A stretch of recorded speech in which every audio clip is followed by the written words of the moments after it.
Hola, hola, bienvenidos a Big Left.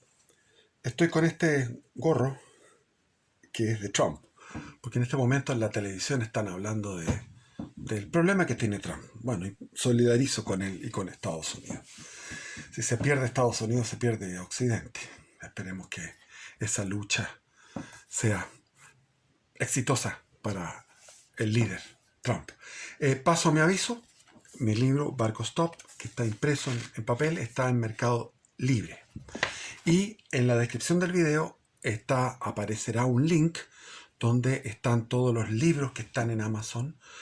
Los libros de mi hijo, que está Economía para Cualquiera, Las Memorias del Facho Cuicuy 1, Facho Cuicuy 2, que es un libro futurista de ficción sobre un sector que en Chile es un Facho Cuicuy, o sea, un lugar de resistencia conservador. Y está el libro mío también que se llama Conversión y Apostasía. Hay varios ahí. Esta Economía para Cualquiera. Mi hijo está teniendo muy buena producción. La miseria del individualismo. Muy buena producción, de excelente calidad. Tiene un nivel filosófico. Yo he leído filosofía toda mi vida y puedo entender lo que es un buen nivel de un mal nivel. O sea, está en un nivel de gran filósofo en sus descubrimientos que tiene y en politología, etcétera. Bueno, eso, ahí está la descripción del video. Y continuamos con lo que habíamos visto ayer. El video de ayer salió borroso, ahora lo entendí. Había que reiniciar bueno, no lo había reiniciado, lo reinicié y se me arregló la cámara. Pero a pesar de la cámara, que no tiene importancia, el video de ayer es muy importante. Es un video que hace un resumen de la década del 20 en 45 minutos. Entonces, es importante, estos textos son importantes por el resumen que dan, porque la historia es abigarrada, sobre todo la década del 20 en Chile, la del 30, abigarradísima, compleja. Y por ejemplo, este libro que les decía que no lo encontraba ahí, pero ahí está en mi biblioteca, antiguo, se llama La verdad sobre Ibáñez, de René Montero. Es un libro antiquísimo, fíjense cómo es. Y lo leí y era una cosa muy complicada, de cuánta cantidad de hechos. O sea, la historia tiene un montón de detalles de hecho. Entonces es importantísimo que ese video lo vean, lo escuchen. Cometí algunos errores en la lectura, pero les digo, o sea, es un tesoro. El video anterior es un tesoro. 45 minutos donde se resume. Y también hablan del debut, le puse en el título, el debut político de Arturo Alessandri Palma y de Carlos Ibáñez del Campo, que son los dos personajes que van a estar en la política chilena hasta la década del 50, prácticamente.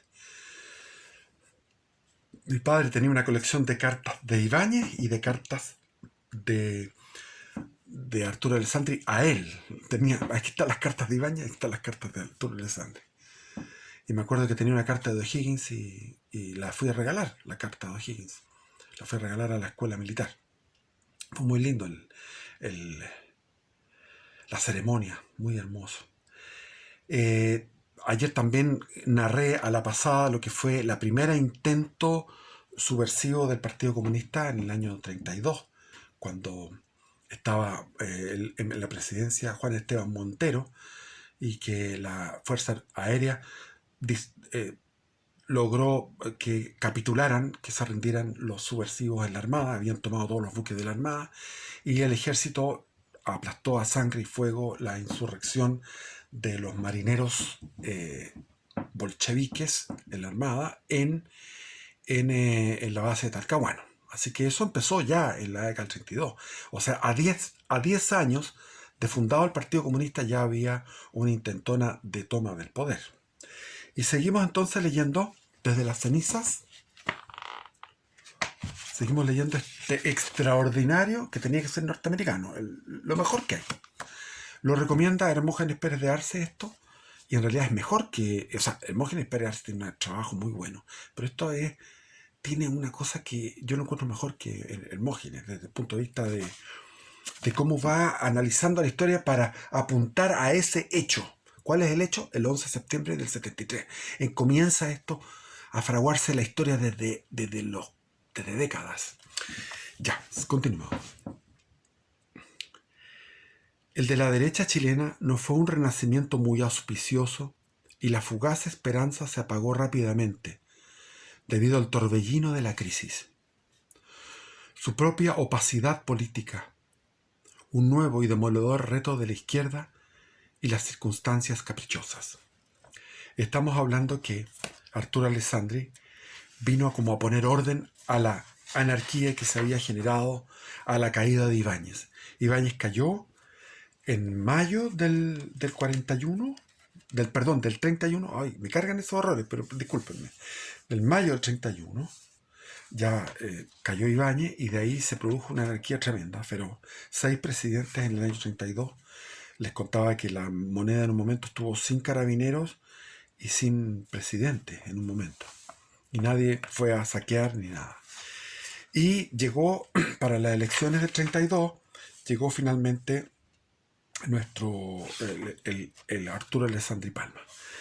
Y el año 31, el 32, el 33, seguía el problema permanente. Voy a leer un poco lo de anterior. El Alessandri de vuelta, esta vez en serio, y por un periodo completo, 1932-1938, a la cabeza de una coalición de centro-derecha, respaldado por un abrumador mandato popular. Todos querían orden. 2 crisis competían por la máxima prioridad. La crisis de autoridad, no había autoridad, y la crisis económica. En este segundo aspecto, el número de desempleados se elevaba a 160.000 y había llegado a 200.000 el quinto, o sea, el 20% de la gente, de los que buscaban trabajo, estaban cesantes.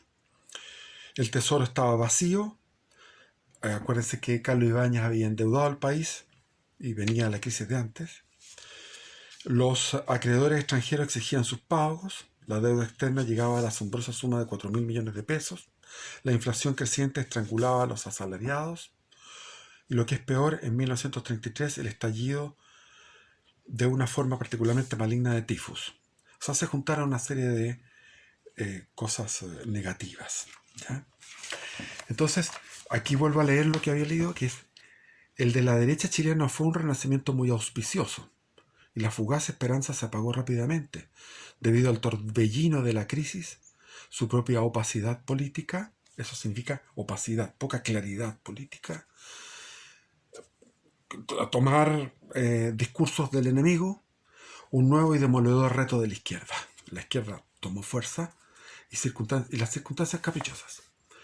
Para atacar los males económicos, Alessandri solicitó la ayuda de Gustavo Ros Santamaría. Este tipo era hábil, Gustavo Ros Santamaría. Ros es un apellido de origen holandés. Hay varios Ros en el sur. Gustavo Ros Santamaría, muy importante. Un hombre que sería reconocido como un mago de la economía y un autócrata poderoso. Ros devolvió la salud de la economía de Chile, pero sus tácticas bruscas lo convirtieron en un blanco fácil para la propaganda izquierdista. ¿Qué es lo que hizo Ros? Dijo: no vamos a pagar la deuda externa. Entonces, los bonos de la deuda externa bajaron inmediatamente al decir que no iban a pagarse, se fueron a un precio ridículo y ahí los compró él. Los compró él y pagó la deuda externa. Hizo un juego de piernas, hizo una astucia. Brusco, dice aquí. No lo explica, pero es un juego brusco, una táctica brusca.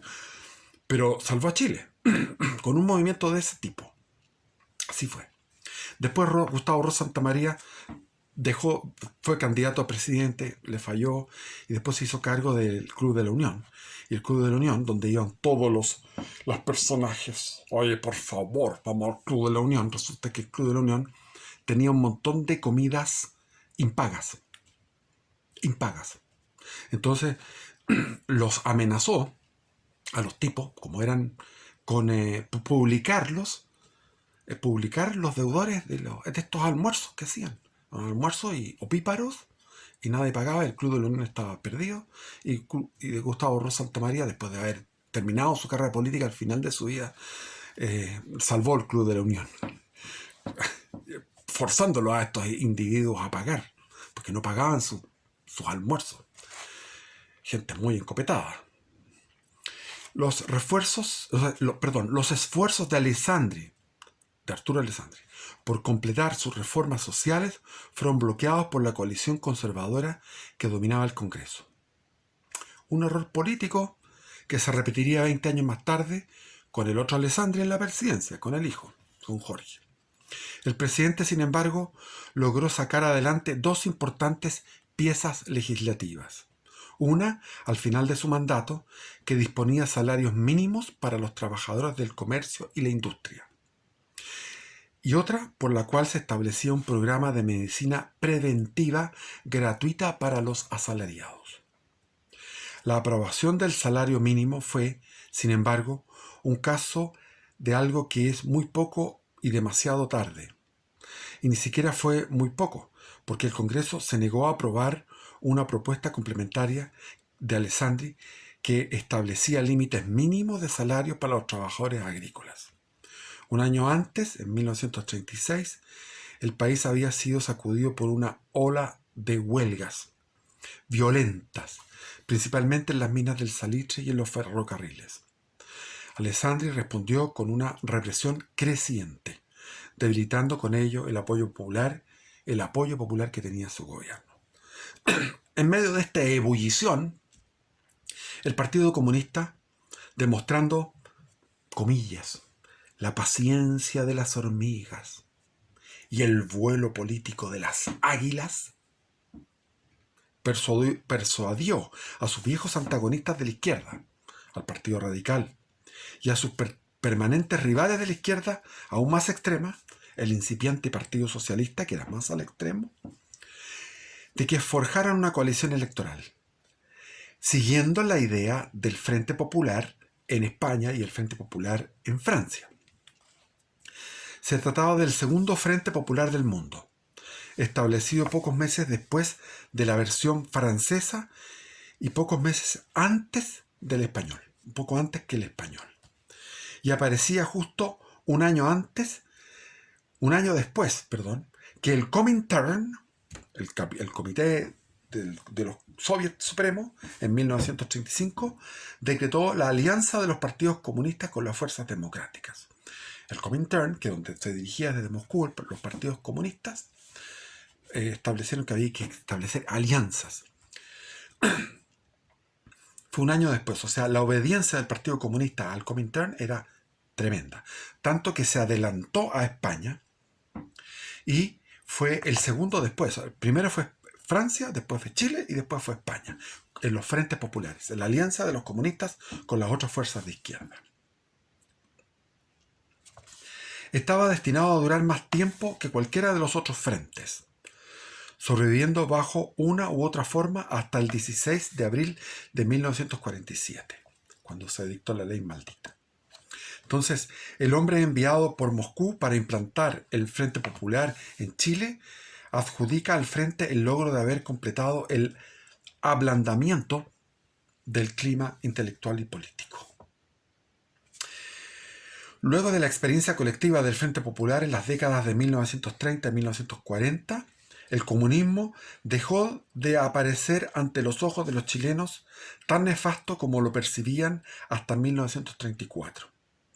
La teoría y la práctica implantaron en Chile la idea de que el comunismo no era el grave riesgo ni peligro mortal pintados por la Guerra Fría. Los chilenos fueron claramente preparados para aceptar con un mínimo de resistencia el asalto comunista en la década de 1970. Es decir, esto fue una estrategia fantástica de ablandamiento de las conciencias al generar estos frentes populares. Y el lugarteniente de Arturo Alessandri, que era Pedro Aguirre Cerda, fue el que capitaneó este Frente Popular. Luego de la experiencia colectiva con el Frente Popular el enviado era un peruano rimbombante llamado Eudosio Rivanes, cuyo verdadero papel quedaría luego perdido en la maraña de luchas internas y revisionismos por el control del Partido Comunista. Esto ya está el internacionalismo. ¿Qué hacía un peruano aquí? Bueno, era internacionalismo. Lo que se sabe es que Rivanes, por entonces secretario general del Partido Comunista Peruano, llegó a Chile en 1935 proveniente de Moscú y con órdenes de remedar la alianza electoral. El objetivo preferido de la atención del partido eran los radicales, porque eran los más suaves, los más centro-izquierda. El mayor de los partidos de izquierda, y Rabines astutamente aprovechó la impaciencia que sentían los radicales por disfrutar del botín del poder, después de tantos años a la sombra del destino. El Partido Radical tenía ya más de 50 años. Viene del siglo XIX. La coalición se unió detrás de la candidatura de Pedro Aguirre Cerda, un radical moderado. A la cabeza del frente, los amantes de la conveniencia pusieron al incorregible Marmaduke Grove, el famoso que había sido del ejército, después pasó a la Fuerza Aérea, llegó a ser jefe de la Fuerza Aérea y había sido presidente de Chile por unos días. Por entonces dirigente del Partido Socialista, recién fundado. Los comunistas los someterían más tarde a denuestos vergonzosos, pero durante la campaña les sirvió para sus propósitos. Ahí estaba Allende en ese momento, jovencito. Los conservadores y liberales apoyaron la candidatura. Los conservadores y liberales apoyaron la candidatura del discutido Gustavo Ross Santamaría. La nueva coalición izquierdista, radicales, socialistas, comunistas, el diminutivo Partido Demócrata, también muy antiguo, y la Confederación de Trabajadores de Chile, bajo nuevo nombre, creó su propia primera gran oportunidad. El 21 de mayo de 1938, Alessandri apareció ante la tradicional sesión conjunta de las cámaras para pronunciar su último discurso sobre el estado de la nación. Esa era la tradición desde aquellos tiempos. Como el mismo Alessandri lo contó posteriormente, los diputados del Frente Popular convirtieron una recepción en homenaje a diplomáticos y legislativos en el Salón de Honor en un alboroto a gritos, para luego abandonar estrepitosamente el edificio. O sea, había delegaciones del extranjero y ellos hicieron una histeria. Más tarde, mientras Alessandri se levantaba para leer su mensaje, proveniente del vecino Salón de Honor, se escuchó el ruido de un balazo y luego la explosión de un petardo. Después, 2 diputados del Frente intentaron cruzar las líneas policiales y entrar nuevamente en el edificio. En la trifulca que se armó y que Alessandri adjudicaba a la excitación, agitación y nerviosismo del momento, varios legisladores fueron golpeados por carabineros. El siguiente incidente aconteció el 5 de septiembre de 1938, a solo 29 días de las elecciones. Un grupo de nazis ocupó la casa central de la Universidad de Chile, mientras otro ocupaba el edificio del Seguro Obrero que estaba a un costado de la Moneda, en un cómico intento revolucionario. Un carabinero recibió una bala en la espalda y cayó muerto afuera de la oficina del presidente. Otras personas fueron heridas por disparos hechos desde el interior de la Universidad de Chile, ubicadas en la Alameda, a 1,5 cuadras del palacio. Circulaban rumores de que se produciría un levantamiento del ejército. Hubo tomas de radios y derrumbamientos de postes de servicio eléctrico, lo que causó algunos cortes de energía. Durante 4 horas, los rebeldes dispararon y arrojaron bombas caseras contra la Moneda, desde el piso 12 del edificio del Seguro Obrero. Ante tales hechos, Alessandri ordenó a los carabineros expulsar sin contemplaciones a los rebeldes nazis. Yo conocí personalmente y conversé sobre estos hechos con el que fue ministro de Salud de Allende. Se me olvida el nombre, que era amigo de mi padre, que mi padre lo retaba porque era ministro de Allende y le gritaba. Ya se me va a venir el nombre. Estuve en su casa con él, era doctor, y él en esa época estaba aleonando, era nazi y aleonaba a los jóvenes a mantenerse en sus posiciones ese 5 de septiembre, porque esperaban que algunas unidades del ejército se les plegaran y hacer un golpe de Estado y tomar el poder total. Pero era un grupo ridículo, eran muy pocos. De los 62 nazis refugiados en el edificio, solo uno salió con vida. Ibáñez, su candidato, cambió de bando y apoyó al Frente Popular, Ibáñez. Porque Ibáñez iba por los nacionalistas. Y Aguirre Cerda ganó la elección a Ross por 4.000 de los 441.000 votos emitidos. Se emitieron 441.000 votos. Y Pedro Aguirre Cerda ganó por 4.000 votos gracias a esta estupidez ridícula de los nazis de aquella época, que pretendían hacer un putsch al estilo de lo que hizo Hitler en Baviera. O sea, un golpe de Estado fallido. Era obvio que iba a ser fallido. Así que los nazis ayudando a que llegara el Frente Popular. Esa es la realidad. El poder político de la izquierda, que comenzó a dar chispazos en las décadas de 1920 a 1930, era ahora una realidad irreversible y arraigada. Estaban en el poder.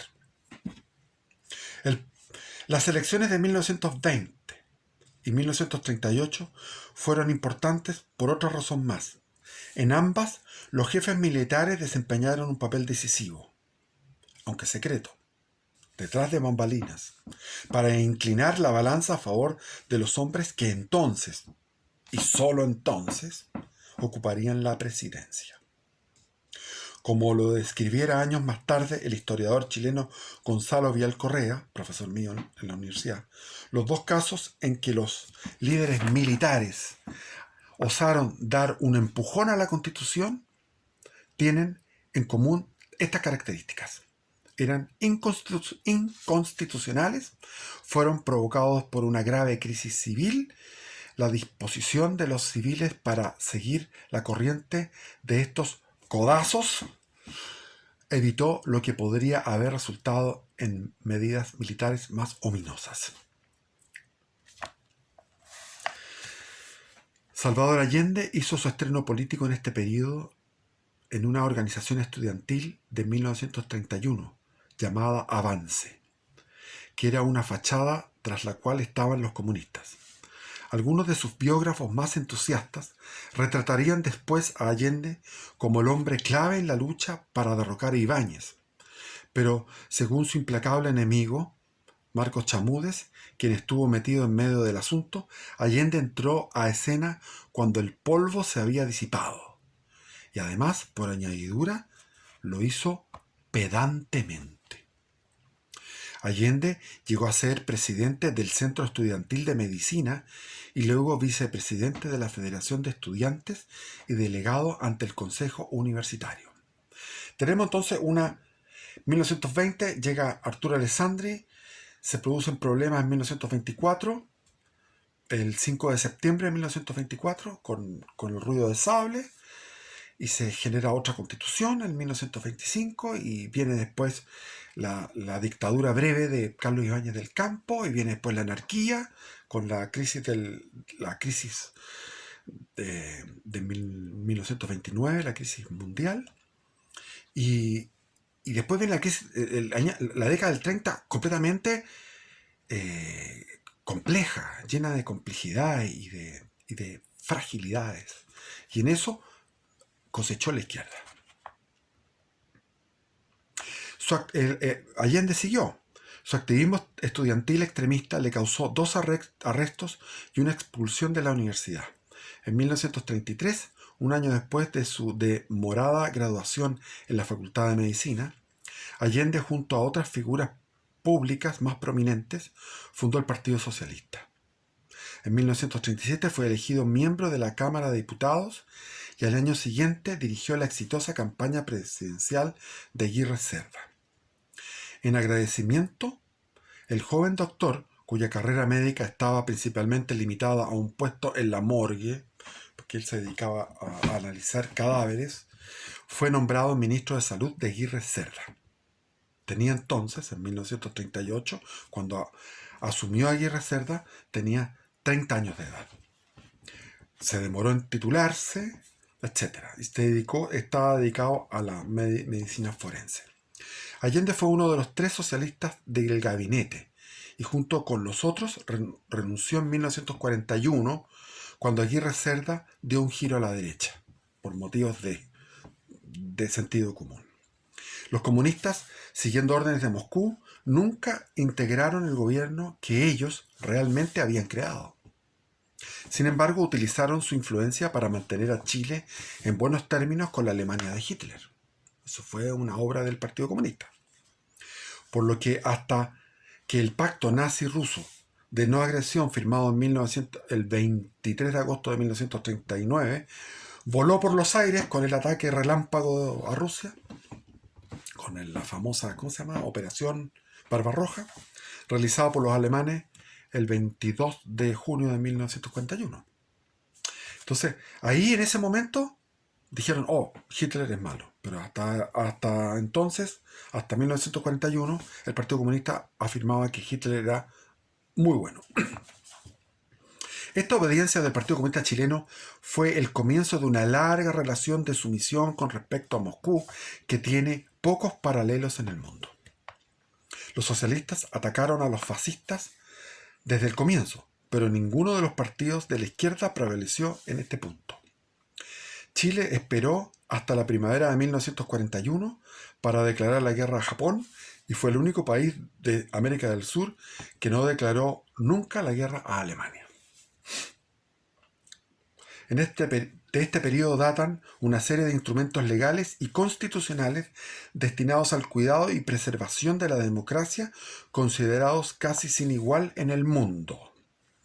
Pero esos instrumentos, a pesar de toda la euforia de quienes los ensalzan dentro y fuera de Chile, tanto de la izquierda como de la derecha, tenían evidentemente fallas. Si el objetivo del desarrollo político es supuestamente la democracia, entonces esos instrumentos tenían fallas fatales, ya que permitieron que una minoría impusiera sus políticas sobre una mayoría renuente. En otras palabras, fracasaron al no dictar las providencias para establecer un mercado político para el ordenamiento de las periódicas intervenciones del electorado en los asuntos políticos del gobierno. La referencia es, por supuesto, a Salvador Allende, el hombre que llegó a la presidencia con el apoyo de solo 36% de los votantes y que iba a perder las 2 elecciones nacionales siguientes. La segunda de ellas, un inequívoco plebiscito sobre su política. Y sin embargo, pudo negarse a modificar esas políticas y así lo hizo, con el resultado de que la democracia chilena se vino abajo. En realidad la democracia tuvo una muerte lenta en Chile. La pena de muerte fue pedida en 1920. La sentencia se dictó en 1925. Y en 1938 se construyó el cadalso. Y Allende no fue más que el verdugo. Aquí un montón de notas que no podemos ver. Todo esto está documentadísimo, está todo documentado. Todas esas páginas son documentos. Para muchos habitantes en Chile, y más aún para otros que vivían fuera de sus delgadas fronteras, las décadas de 1940, 1950 y 1960, eso es lo que vamos a ver ahora. O sea, viene el Frente Popular, 1938, vemos que los nazis ayudaron a eso y también el escándalo que hicieron en el 21 de mayo contra el presidente Arturo Alessandri, típicos escándalos de la izquierda cuando estaba, por ejemplo, Piñera, el primer gobierno, iban y abuchaban, no lo dejaban ni siquiera dar su discurso a Piñera. Entonces hicieron una serie de maniobras y al final Ibáñez se vio obligado a apoyar al frente porque los nazis habían hecho un papelón. Entonces viene ahora la década del 40, gobiernos radicales, la década del 50 y la década del 60. Son 30 años. Esos años fueron tiempos de apoteosis política. Mi padre tenía una biblioteca así de recortes políticos de esa época. y sobre todo de lo que era la revista Topaz, que era muy divertida. Entonces yo leía todo eso, lo veía y era impresionante la cantidad de actividad política. Esos fueron años muy intensos de política y de una democracia que no conducía a ningún lado. Era un caos político durante 30 años. Y veníamos en la década del 20 y del 30. O sea, estamos hablando de 50 años. La década del 20 fue caótica, la del 30 fue caótica, la del 40 fue caótica, la del 50 fue caótica, la del 60 fue caótica, con políticas de izquierda.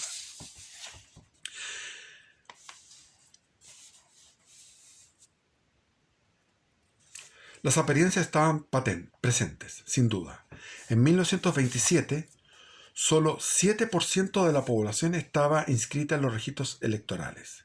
En 1949 la cifra era de 9%. Con el voto femenino pleno, el 8 de enero de 1949, el porcentaje saltó al 17% en 1952 y a 20% para 1958. Después, una vigorosa campaña para lograr que todos los votantes participaran activamente en el proceso de la adopción de decisiones del país produjo un salto aún más espectacular, de 23% en 1959 a 34%, y en 1964 a 38%, y en 1971, año en el cual, según disponían las reformas constitucionales de 1970, entró en vigor otra ley de la reforma de la ley electoral que bajaba la edad mínima de los votantes de 21 a 18 años y concedía el voto a los analfabetos. Así, mientras la población de Chile crecía 54% entre 1950 y 1970, ¿ya? De 6 millones a 9 millones, el número de votantes inscritos crecía 325%, de 833.000 a 3 millones y medio. Yo estoy en desacuerdo con todo lo que pasó ahí, porque yo creo que mi opinión es que uno debería votar como decía la Constitución del 33, de 1833. Deberíamos tener derecho a voto a los 25 años. Antes no, porque no tenemos madurez. Antes de los 25 no hay madurez. Y aquí hicieron lo contrario. Teníamos, yo me acuerdo haber visto la exigencia de 21 años. Y en el año 71, en plena unidad popular, con votos de la derecha, se permitió que se bajara la edad a 18 años. Cuando los jóvenes de 18 años no tienen idea de dónde están parados. Y a los analfabetos, lo cual es fatal.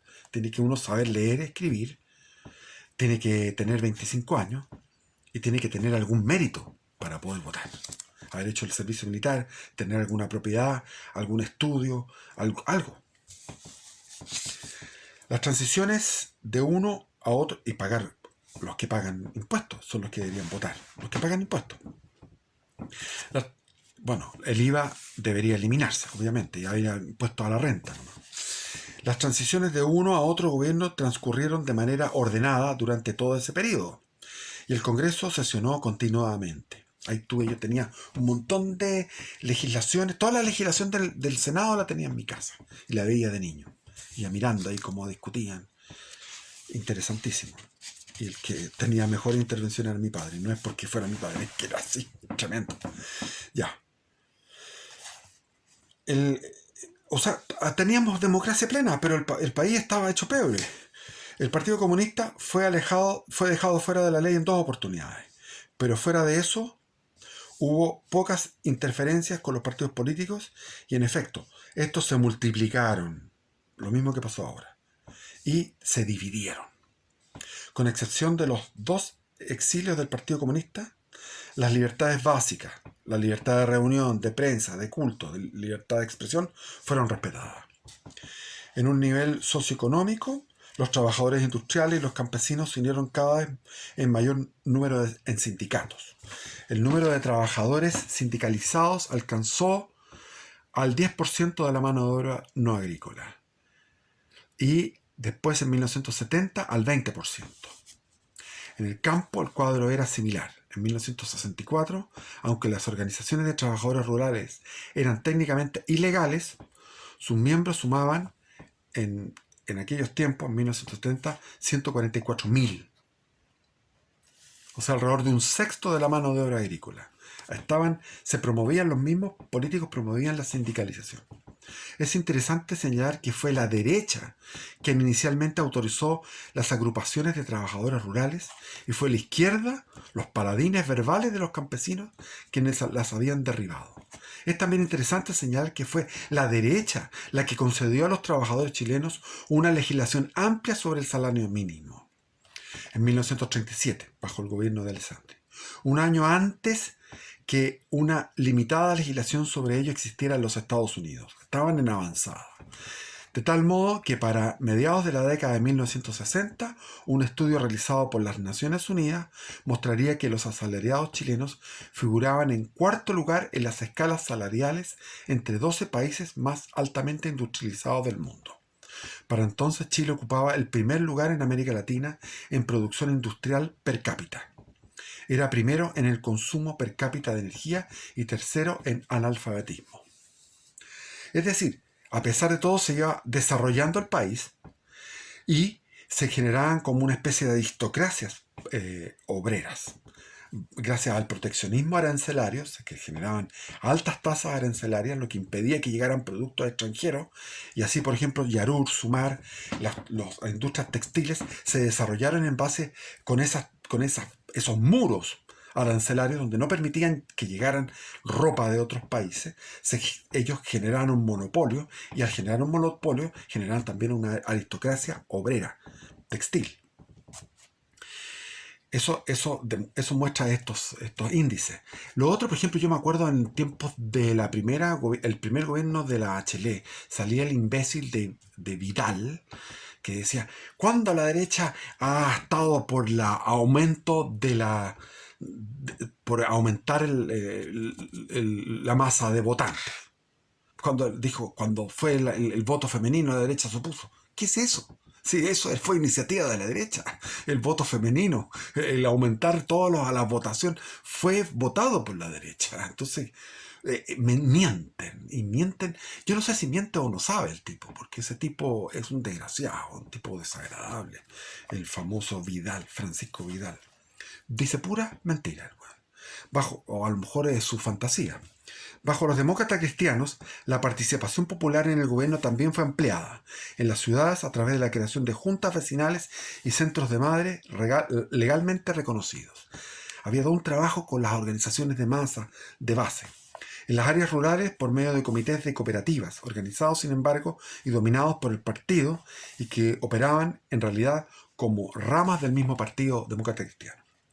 Los patrones tenían sus organizaciones, por supuesto. Los terratenientes tenían la otrora poderosa Sociedad Nacional de Agricultura, fundada el 18 de mayo de 1838. Y los industriales y comerciantes sus cámaras y asociaciones, entre las cuales la principal era la Sociedad de Fomento Fabril, la SOFOFA, fundada en 1883.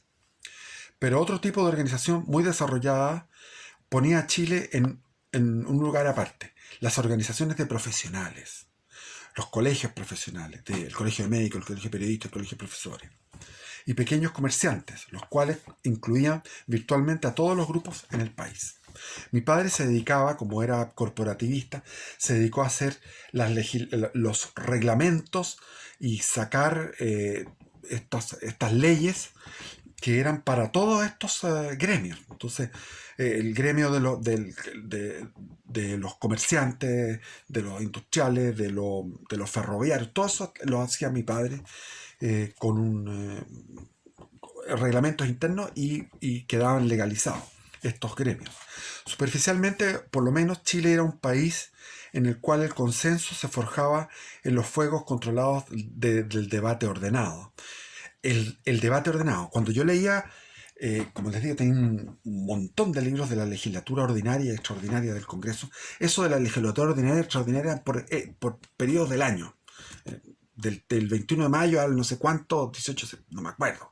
Era extraordinaria y después la otra extraordinaria. Y ahí el respeto que había, la manera elegante de hablar de los parlamentarios. Era increíble. O sea, era otro nivel, los parlamentarios. El país en el cual el choque de ideas y el juego cruzado de intereses opuestos nunca llegaba más allá, en el error de los casos, en el peor de los casos, a la gritería, cuando gritaban, pero eso era muy raro. Es cierto que ya existían por entonces algunos fanáticos dispuestos a imponer su punto de vista por la fuerza. En 1971, en el gobierno de López, habían sido identificados en Chile no menos de 29 grupos de extremistas de izquierda, todos menos uno de extrema izquierda, o sea, 28 de extrema izquierda y uno que era de extrema derecha. Pero se pensaba que ellos no eran más que una fachada fea en la democracia chilena. La política de las soluciones había cedido mucho tiempo ante la política del poder. Eso fue gradual. El poder como un fin en sí mismo. La sensatez, la racionalidad, la responsabilidad y la capacidad de comportarse razonablemente se habían desvanecido en el osario, en el hueso, huesos de la demagogia, mientras partidos políticos y políticos competían entre sí en un frenesí de promesas y juegos que drenaban el tesoro nacional. Minaban la confianza en sí mismo del país y lo encerraban dentro de un misil balístico ideológico provisto de una cabeza del tipo que destruye naciones. Esto fue lo que pasó durante la década del 30, la década del 40, la década del 50, la década del 60.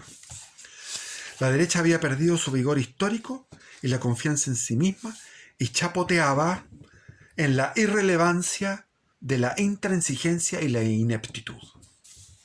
La izquierda, con creciente confianza en sí misma, nunca vacilaba en la implacable persecución de su objetivo, la conquista del poder total, primeramente manipulando los mecanismos de la despreciada democracia burguesa, para luego desmantelarla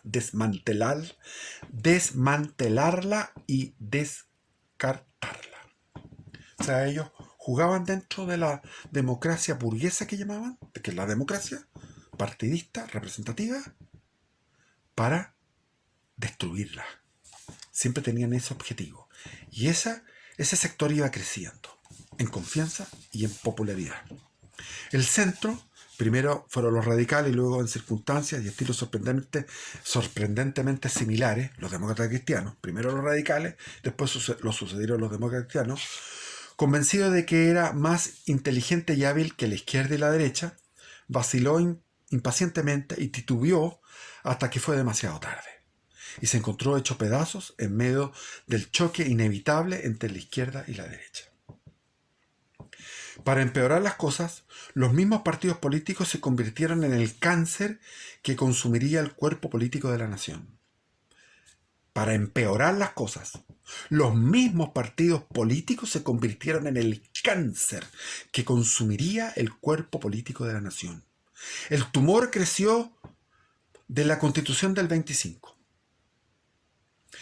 Aunque el documento solo hizo una referencia al pasar a los partidos políticos, artículo 25, el efecto que tuvo fue darles prácticamente una influencia estranguladora sobre el proceso político.